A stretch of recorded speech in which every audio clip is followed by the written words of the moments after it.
Hello, this is Scott Kearns. I'm the training director at Spirit Telecom. And I'm Ray Smith, product director at Spirit Telecom. Welcome to the No Static Show.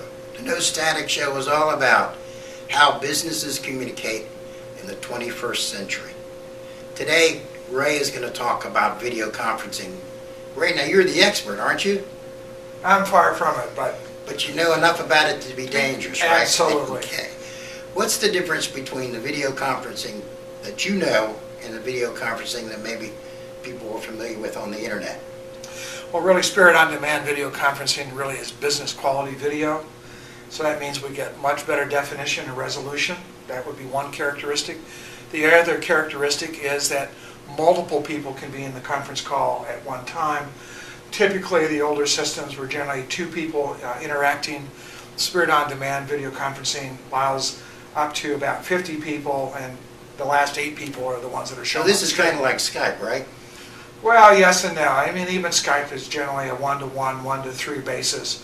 If you really need more individuals in the conference call, then you need business quality video, and that's what Spirit on-demand video is. Well, tell me something. Why would I, as a business, what would be the benefit to me of having video conferencing? How am I going to save money? Well, I think video conferencing has a couple of aspects to it that really shape its structure a little bit. One is just hard economics. And you hear about this with any of the conferencing services. So a travel from Columbia, South Carolina to Charleston with an overnight stay is roughly about $230 for the meals and the gas expense to drive a car. Plus you have about 3 hours of travel time with the employee. So if they're a $45,000 employee, by the time you send them from Columbia to Charleston with an overnight stay, you're looking at about $300 worth of economic value, both in hard cash for the travel expense plus their time in a call. And our solution is cheaper than that? Dramatically so. We're roughly about $70. But it's not cheaper, it's less expensive. It's less expensive. Right. The other aspect about video conferencing is that once you begin to use it, there are really subtleties in your communication with the other individual. We don't think about the subtleties when we're face-to-face because we're used to that and we see that.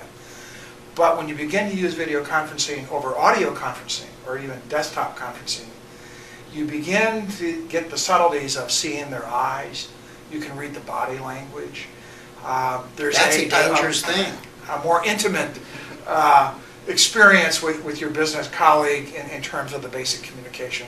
So it's economic, and then there's this really subtle value of the communication also being highly visual, not just kind of factual with the voice in the desktop.